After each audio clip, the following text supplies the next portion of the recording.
Finally, ang masabi ko sa inyo, ang ating nominees ay mga tunay na youth leaders galing sa UP, sa PMA, PNPA, Philippine Science High School. Hindi lang yung nagtaas ng placard at natawag na youth leader.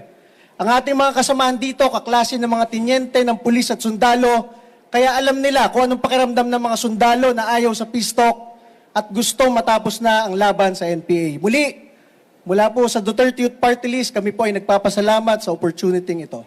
Maraming salamat po. Tanong po for the media. Meron po magtatanong? Dwight? Jean? Philstar.com. Sir? Si Jean po. Sir, can you just list Dwight pala, your, sorry. enumerate your nominees?